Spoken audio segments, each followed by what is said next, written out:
Assalamualaikum warahmatullahi wabarakatuh. Hai, selamat pagi, siang, sore, atau malam untuk kalian menonton video ini.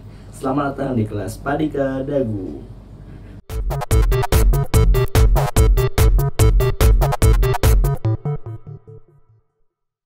Hai buat kalian semua yang punya adik, kakak, saudara, sepupu, tetangga, anaknya tetangga, adik dari anaknya tetangga, kakaknya teman kamu, adiknya teman kamu, ataupun bahkan kamu sendiri yang mau les pembelajaran SD dari kelas 1 sampai 6 dan menggambar plus mewarnai, atau yang SMP dan SMA mau belajar handicraft ataupun desain grafis, fotografi, dan video editing, boleh dicoba nih les di Oka Oki Education. Susah nggak ya belajarnya? Tentu tidak. Kami membuat pembelajaran yang menarik, sederhana, dan solusional. Mahal nggak ya? Masih berpikir mahal? Tarif kami hanya 100.000 per jamnya.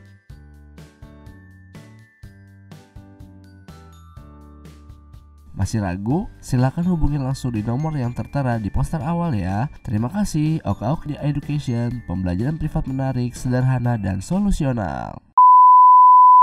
Baik, apa kabar kalian semua? Semoga sehat-sehat selalu ya. Nah, sekarang di video kedua ini, di materi yang kedua ini untuk kelas 10, hari ini saya telah memberikan tugas di aplikasi Zoom, yaitu dengan pengertian unsur dan prinsip dalam berkarya seni rupa. Nah, di situ kalian saya minta untuk mencari pengertiannya, apa sih yang dimaksud dengan unsur-unsur seni rupa, apa sih yang dimaksud dengan prinsip-prinsip seni rupa, dan juga bagaimana kita menilai ataupun kita cari tahu apa yang ada dalam unsur seni rupa tersebut. Tapi sebelum itu, saya akan mencoba memberikan penjelasan dulu kepada kalian bahwa apa yang dimaksud dengan unsur-unsur dan juga apa yang dimaksud dengan prinsip. Berikut penjelasannya. Jadi, pengertian unsur sendiri adalah bagian terkecil dalam suatu benda. Contoh, misalnya kita memberikan sebuah unsur. Yang pertama itu ada unsur titik, ya. Kemudian ada garis, kemudian ada bidang, kemudian lanjut ke bentuk, setelah itu lanjut juga ruang, setelah ruang ada lagi gelap terang, dari gelap terang kita masuk ke warna, dan terakhir adalah tekstur. Nah, bagaimana, sudah bisa mengingatnya belum?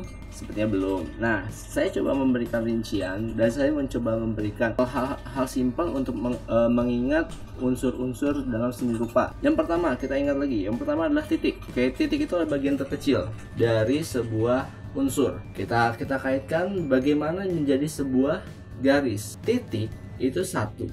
Kemudian kalau untuk menjadi sebuah garis, dia itu adalah kumpulan dari titik.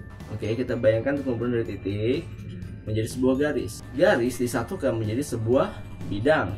Oke, dari bidang menjadi sebuah bentuk. Dari bentuk memiliki ruang di dalamnya.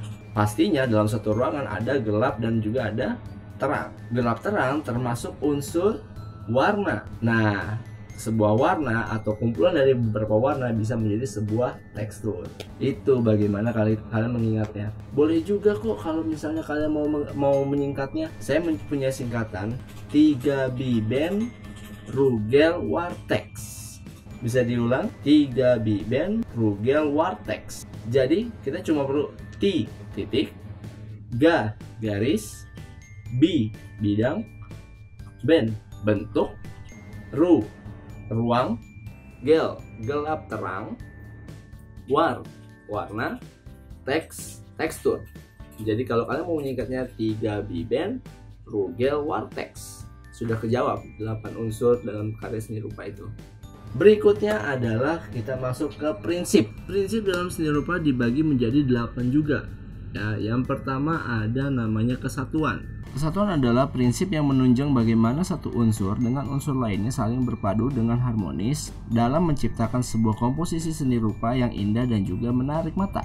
Jadi dalam seni rupa itu memiliki unsur kesatuan, di mana kesatuan ini juga bisa dibilang sebuah perpaduan dari unsur warna, kemudian unsur garis, unsur bentuk yang jadikan satu, dan itu menjadi sebuah karya yang terkesan menarik dan kokoh gitu. Jadi tanpa adanya satu unsur ini mungkin tidak bisa berkembang, tidak bisa bagus dalam secara penyajian karya seni rupanya. Yang kedua, keselarasan. Keselarasan adalah adanya kedekatan antara satu unsur dengan lainnya yang notabene berbeda satu sama lain. baik itu dalam pencahayaan, bentuk, bahkan pemilihan warna saja sudah memegang peranan penting dalam membangun sebuah keindahan. Ya, jadi keselarasan itu perpaduan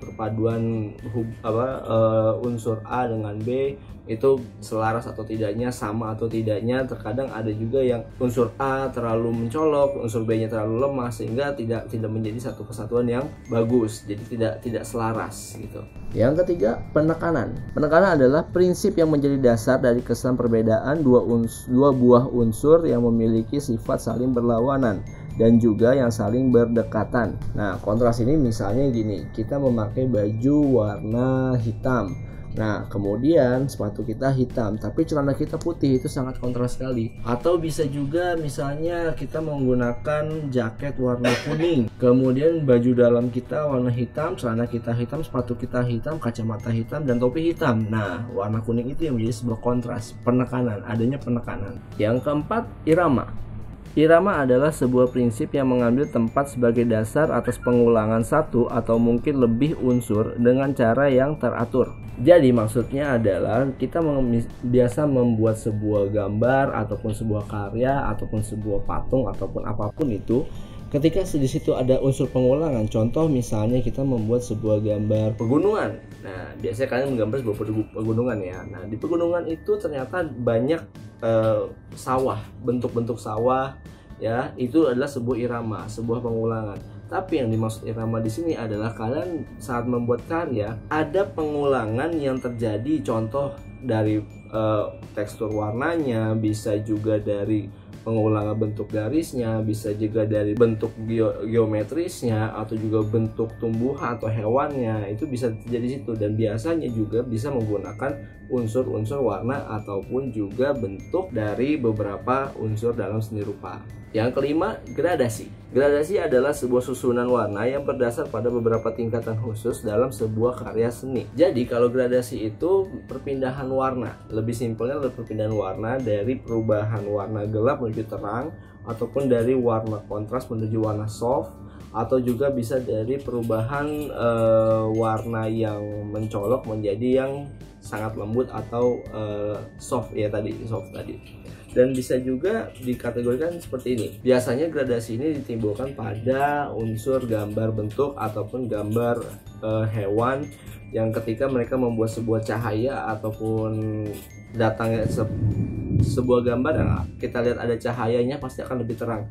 Tapi menuju ke gelapnya itu adalah proses dari sebuah gradasi. Yang keenam, kesebandingan. Kesebandingan disebut sebagai proporsi, merupakan sebuah prinsip seni rupa yang memiliki acuan pada keteraturan serta penyesuaian dari bentuk fisik karya seni rupa yang telah diciptakan. Jadi kalau proporsi itu lebih tepatnya kita membandingkan satu benda dengan benda lainnya. Contoh, kita bisa membuat sebuah gambar bola, tidak mungkin akan berbanding ukurannya persis dengan bentuk pensil kan. Pensil itu pasti akan bentuknya lebih kecil dibandingkan sebuah bola. Ya, kita menggunakan bolanya bola basket, bola sepak ataupun bola voli, pasti akan lebih kecil pensil dibandingkan bola. Sementara kalau kita memberikan efek bola itu sama besar dengan pensil, berarti proporsinya kurang baik. Yang ketujuh, komposisi. Komposisi berperan dalam membentuk sebuah karya seni rupa sebagai dasar dari keindahan. Jadi kalau komposisi itu dia lebih ke penempatan sebuah objek benda dalam satu frame atau dalam satu bidang gambar. Misalnya kita menggunakan objek pemandangan sebuah pantai, namun di situ kita terlalu memacukan objeknya semuanya dari pohon, misalnya mau dikasih gunung, dikasih gambar perahu, dikasih gambar matahari, awan, terlalu sebelah kanan atau selalu pojok sebelah kanannya, itu komposisi kurang baik. Komposisi yang baik adalah ketika kita dalam satu frame atau dalam satu bidang gambar, kita menaruh beberapa objek secara seimbang. Di sebelah kirinya terdapat objek-objek apa, di sebelah kanan apa, di tengahnya apa, sehingga komposisinya lebih baik dan lebih enak dilihat. Yang kedelapan, keseimbangan. Keseimbangan yaitu merupakan kesan yang tercipta dari sebuah susunan unsur-unsur seni rupa. Jadi keseimbangan itu hampir sama dengan kesalasan ataupun kesatuan. Namun keseimbangan di sini berpacu kepada beberapa objek gambar ataupun benda yang dimana ketika kita memberikan sebuah warna tidak terlalu dominan, memberikan sebuah objek benda tidak terlalu dominan juga, akhirnya kita membuat semuanya menjadi balance satu sama lainnya. baik itu dari komposisinya, baik itu dari proporsinya, maka semua itu ketika dibuat lebih baik dan sedemikian rupa, maka keseimbangan sudah terhitung lebih baik.